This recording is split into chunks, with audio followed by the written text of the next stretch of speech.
నమస్తే, welcome to Khadri news. నేను రేవతి.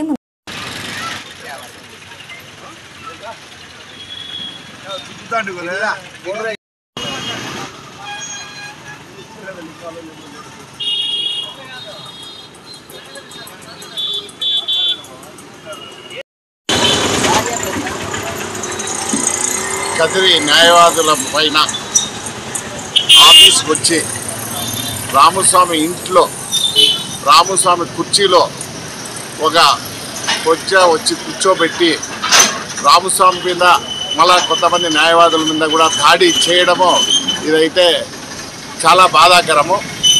ఈరోజు దాదాపుగా 8వ రోజు గడుస్తుంది.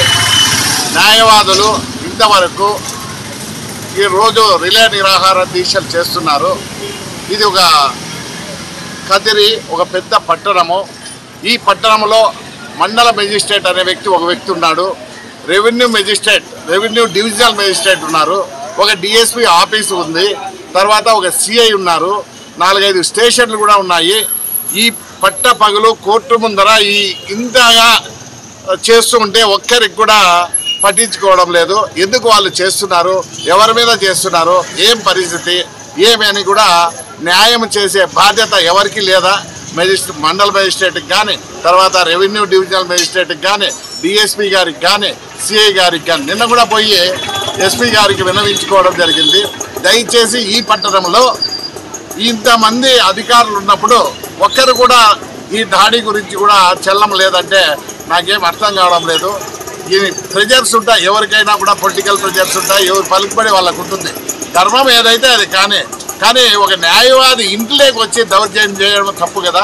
ఏమన్నా తప్పులుంటే కోర్టులు ఉన్నాయి, పోలీస్ స్టేషన్లు ఉన్నాయి, అన్నీ ఉన్నాయి, ఆ ప్రకారం చేసుకోవాలా. కానీ ఇక్కడ ఇన్ని రోజులుగా నిరాహార దీక్షలు కూడా చేస్తా అంటే నిమ్మకి నీరెత్తినట్లు ఎవరు కూడా పట్టించుకోవడం లేదు. దయచేసి ఈరోజైనా అధికారులు గమనించి ఈ న్యాయవాది రామస్వామి పైన దాడి చేసిన వ్యక్తి మీద వాళ్ళ మీద అరెస్ట్ చేసి వాళ్ళ మీద చర్యలు తీసుకోవాలని నేను కోరుతున్నాను.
అవసరం లేని దానికి అలవాటు చేస్తున్నాము.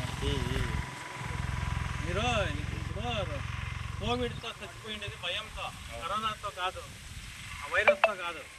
మామూలు ఆరికలు ఇలాంటి సిరిధాన్య పంటలంతా కూడా మన పెద్దలు పండిస్తూ ఉన్నారు. కానీ ఈ మధ్య కాలంలో అంతరించిపోయినాయి. ఈ ప్రాంతంలో ఎక్కడ కూడాను మనం వెళ్తే పొరలు కనపడింది. వేరుశనగ కూడా మానేసినారు. దాంట్లో మనకి గిట్టుబాటు లేక రకరకాల సమస్యలతో. ఇప్పుడు మీ పల్లెల్లోనే ఈ కొర్ర పంటని ఇక్కడ ఇంత విస్తీర్ణంలో మనం చూడగలుగుతున్నాము. ఏ ఒక్క కారణంతో మీరు ఈ కొర్ర పండిస్తున్నారు?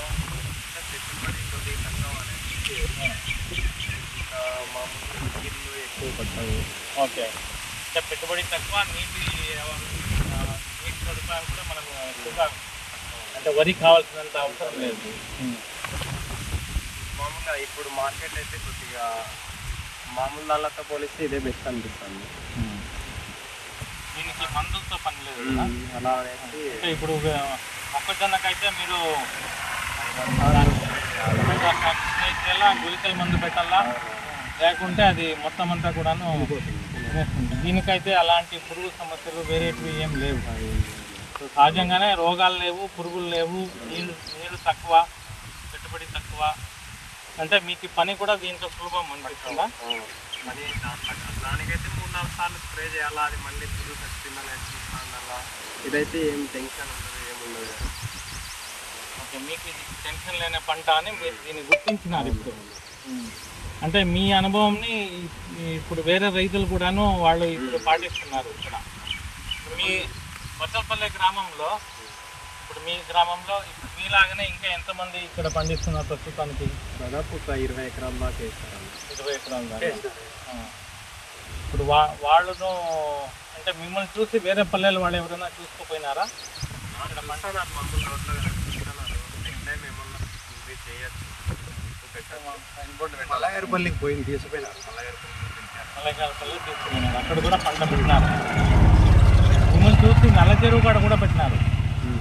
అక్కడ కూడా పెట్టి ఆడ కూడా గొర్రెలవాండపల్లి నుండి అక్కడ నుండి కూడా మా దగ్గర తీసుకున్నాం, ఇంటికి గింజలు తీసుకొచ్చినారు. మీరు ఇది చేసిండేది ఇది ఆదర్శంగా చాలామంది దీన్ని గమనిస్తున్నారు. మీరు ఇక్కడ ఉన్నా లేకపోయినా పోతూ ఇదేంటప్ప అని. ఒక రకంగా ఇక్కడ మీ ఊర్లో అయితే కొర్ర ఇప్పుడు వాళ్ళు గుర్తింపు వచ్చింది. ఇంకా ఎక్కువ ఎట్లా ఖర్చు పెట్టించాలా అని వాళ్ళు చూస్తారు. వాళ్ళు దీనికి మంది ఇయ్యరు, నువ్వు తీసుకుపోతానే దీనికి మన షాప్లో స్టాక్ ఎక్కువ ఉందో దాన్ని తీసుకొని ఇస్తాడు. కొట్టేసి మీరు మళ్ళీ మనం రోగాలు తెచ్చుకుంటాం. ఈరోజు కదిరిపత్తలపల్లి కదిరినటువంటి ఒక మిత్రుడు రైతు రఘునాథ్ రెడ్డి, అదేవిధంగా కంప్లైంట్ కలవడం జరిగింది. వీళ్ళు ఈ యొక్క కొర్ర పంటను గత 2 సంవత్సరాలుగా చేస్తున్నారు. ఇక్కడ పంట కారణంగా వీళ్ళు వేయడం కారణంగా చుట్టుపక్కల వాళ్ళు కూడా వీళ్ళని చూసి వేస్తున్నారు. మనం ఈ ప్రాంతంలో కొర్ర సామ అధికంగా పండించాలని చెప్పి, ఎందుకంటే మన వాళ్ళు వేరుశనగ వేసి ఆ భూమిలో ఉన్న సత్వం అంతా తీసేశారు. ఇప్పుడు వేరుశనగ పండేటువంటి దానికి తగ్గట్టుగా వాతావరణ పరిస్థితులు కూడా సరిగా లేవు, వర్షాలు కూడా సక్రమంగా రాని కారణంగా రైతు వేరుశనగ వేయడం నష్టంగా లేకపోతే పెట్టుబడి ఎక్కువ అయిపోయి నష్టంగా భావిస్తున్నాడు. కాబట్టి వేరుశనగ మానేస్తుంది. దానికి ఆల్టర్నేట్గా ప్రత్యామ్నాయ పంటగా మనం ఈ ప్రాంతంలో కొర్రలు కానీ సామలు కానీ ఆరికలు కానీ వేసుకోవాలని చెప్పి మనందరూ కూడా సూచిస్తున్నాం. అన్న దినేష్ గారు కూడా గత 2010 నుంచి కూడా ఈ ప్రాంతంలో వీటి మీద పరిశోధన చేసి రకరకాల అనుభవం ఉంది. కాబట్టి ఈ ప్రాంతంలో మనందరం కలిసి ఈ ఆరికలు ఈ సామలు కొర్రల గురించి చాలామంది రైతులు అందియాలా. రైతు తన స్వయంగా చెప్తున్నాడు, గత సంవత్సరం 1/2 ఎకరా వేస్తే దాదాపు 10,000 రూపాయలు పెట్టుబడి వచ్చింది, 30,000 రూపాయల ఆదాయం, అంటే 30,000 రూపాయల మొత్తం వచ్చింది, అంటే 20,000 లాభం వచ్చింది. ఈ సంవత్సరం 2 ఎకరాలు వేసాడు, 30,000 రూపాయలు పెట్టుబడి అయింది, దాదాపు 1,00,000 రూపాయలు వస్తుంది. అంటే 2 ఎకరాలకి యావరేజ్గా 30,000 పెట్టుబడి అయింది. ఎందుకంటే దీనికి మందులు కొట్టే పరిస్థితి లేదు, మందు లేదు, లేకపోతే మనం కలుపు తీయాలని ఉండదు. కనుక రైతుకు గ్యారంటీ పంట, ఎందుకంటే ఎక్కువ లాభం ఉండదు, ఎక్కువ తక్కువ ఉండదు. కంపల్సరీగా మనం పెట్టిన ఆదాయం ఏదైతే ఉందో పెట్టుబడికి నష్టం రాకోకుండా ఆదాయం వచ్చేటువంటి పరిస్థితి ఈ యొక్క పంటకు ఉంటుంది. కాబట్టి రైతులందరూ కూడా మినిమం గ్యారెంటీ ఉన్నటువంటి ఈ యొక్క చిరుధాన్యాలను పండించాలా. దీని ద్వారా మార్కెటింగ్ కూడా ఈరోజు మిత్రుడు చెప్తానంటూ మినిమం 5,000 రూపాయలు పైన ఉంటే మనకి ఎక్కువ లాభం వస్తుందన్న. ఎందుకంటే 5,000 రూపాయలు తక్కువ ఉంటే కొంచెం ఉంటుంది. కనుక ప్రభుత్వం నుంచి మనం అదే అడుగుతున్నాం, ఈ యొక్క ఏ సాములు కొర్రలు ఉన్నాయి వీటికి ప్రభుత్వం మంచి ధర ఎంఎస్పీని కల్పిస్తే ఈ ప్రాంతంలో ఇంకొక ఎక్కువ మంది కూడా రైతులు చేసుకోవడానికి కూడా అవకాశం ఉంటుంది. ప్రభుత్వం యంత్రాంగం కావచ్చు, ప్రజాప్రతినిధులు కూడా ఈ ప్రాంతానికి తగ్గటువంటి వాతావరణ పరిస్థితి తగ్గట్టుగా ఈ యొక్క చిరుధాన్యాలకు విస్తరించేందుకు కృషి చేయాలని చెప్పి కోరుకుంటున్నాం. మీరు ఎప్పుడు మొదలు పెట్టారు కొర్ర పంట ఇక్కడ వేయడం? మీరు లాస్ట్ ఇయర్ ఎండాకాలంలో వేసాము. ఎండాకాలంలో అంటే ఇప్పుడు పడిపోతుందా అన్నట్టు కొద్దిగా టెన్షన్, అంటే కొద్దిగా భయం అయ్యి తక్కువ పెట్టినాం, లేదా ఇంకా ఎక్కువ పెట్టేవాళ్ళమే. ఏమన్నా పడిపోతుందేమో వర్షం కదా, గాలికి అనేసి మాకు తెలియదు కదా, అనేసి కొద్దిగా తక్కువ పెట్టాను. ఓకే, అంటే మీకు ఇంకా దీని మీద ఇప్పుడు మనం మొక్కజొన్న బాగా అలవాటు పడిపోయినాము, వరికి అలవాటు పడినాము, ఈ పంట గురించి ఇంకా మనము దాన్ని అర్థం చేసుకుంటా ఉన్నారు. ఇప్పుడు ఎంత పెట్టినారు మీరు? నేను 2 ఎకరాలు 4 ఎకరాలు. మీ పేరు? కొమలయ్య. అంటే 4 ఎకరాలు ఎక్కడుంది మీది? అది ఎన్ని రోజులు అయింది మీరు పెట్టి? నిన్నటికి నెల. ఓకే, మీది 60 రోజులా? 60 రోజులు అవుతుంది. 2 నెలల మీది 40 రోజులు. అంటే అది కూడా పెట్టినారు ఇదే దీంతో పాటు. అది సీడు మంచి ఇచ్చిందా, మంచి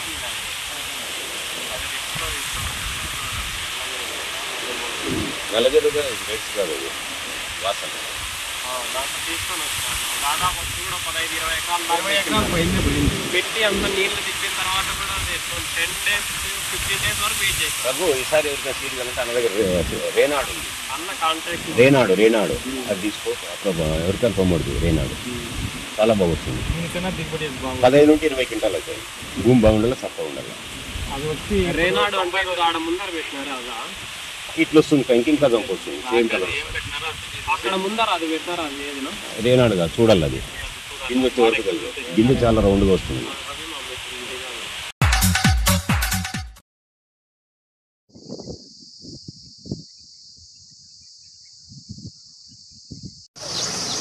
సోలార్ పోతారేమో చూడాలి. అదే ఫోటోస్ వచ్చినాయి. ఫోటో కొట్టింది నువ్వు కింద కొడితే ఫోటో చేస్తున్నావు, గుర్తుపెట్టుకో. నాకు కూడా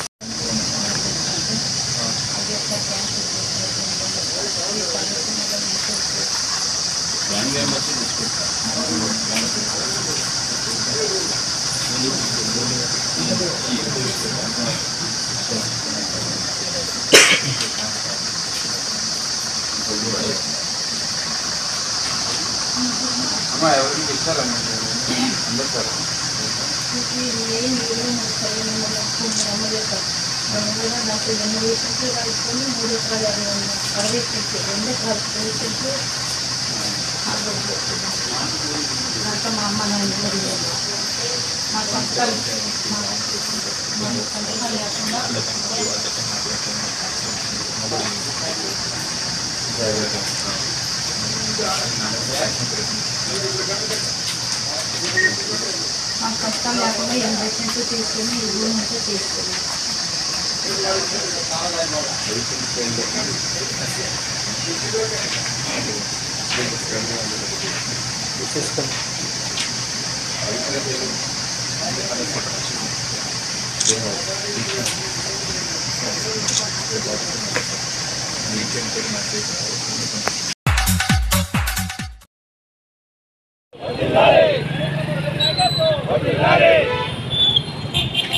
అందరూ కావాలంటే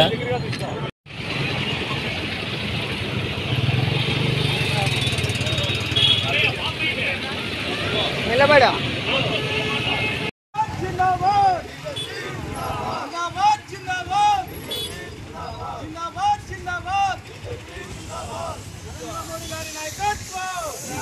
నరేంద్ర మోడీ గారి నాయకత్వం, నరేంద్ర మోడీ గారి నాయకత్వం. బలో భారత్ మాతా కీ జై, బలో భారత్ మాతా కీ జై.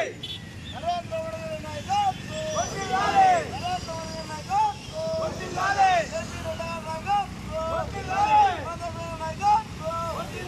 జిందాబాద్ జిందాబాద్ బీజేపీ జిందాబాద్, జిందాబాద్ జిందాబాద్ బీజేపీ జిందాబాద్. వర్ధిల్లాలి, చంద్రబాబు నాయకత్వం వర్ధిల్లాలి, జిందాబాద్ జిందాబాద్ బీజేపీ జిందాబాద్, జిందాబాద్ జిందాబాద్ బీజేపీ జిందాబాద్. నాయకత్వం కీ జై, జై మాతా భారత్ మాతా. ఏదో మాట్లాడరా బుజ్జి, మాట్లాడరా.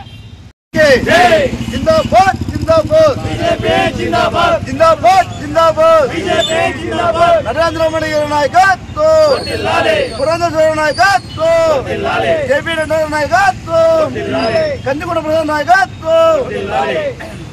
ఈరోజు ఏపీ రాష్ట్రానికి, అమరావతికి వెనుకబడిన రాష్ట్రం కారణంగా మా నరేంద్ర మోడీ గారు అమరావతికి 15,000 కోట్లు మంజూరు చేయడం జరిగింది. అదేవిధంగా పురంధేశ్వర మేడం గారికి, నిర్మలా సీతారామన్ గారికి, శ్రీనివాసరావు గారికి, చంద్రబాబు నాయుడు అందరికీ ప్రతి ఒక్కరికి పేరు పేరున కృతజ్ఞతలు తెలుపుకుంటూ దేశమంతటా కూడా ఇదే విధంగా సంబరాలు జరుపుకుంటారని కోరుకుంటూ ఈ అవకాశం నాకు సెలవు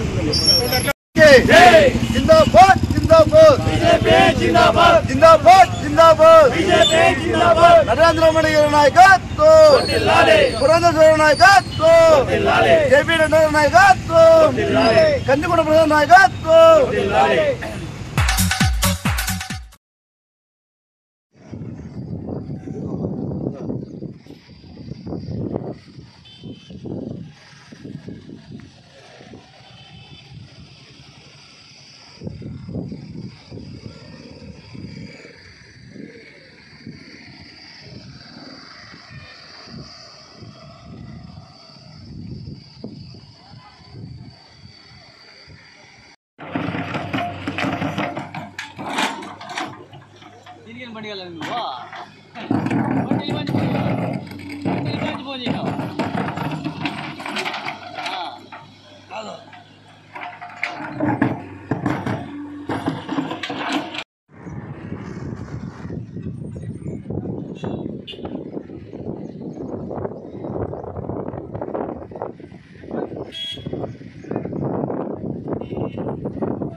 ఇది మనకు కదిరిపట్నంలో ఉన్నటువంటి మద్దిలేరు వాగు మీద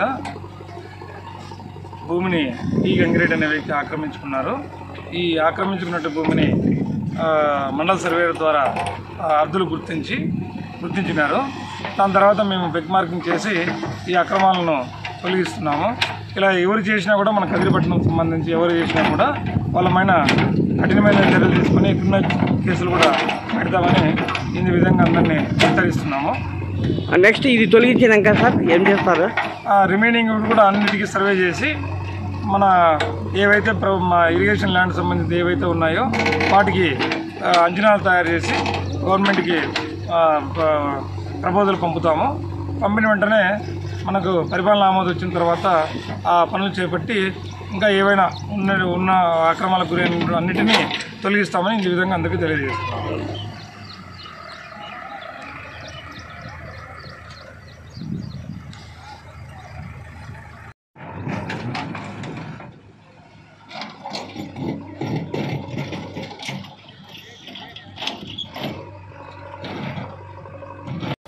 ఇవి ఇప్పటివరకు నా వార్తా విశేషాలు. నమస్కారం.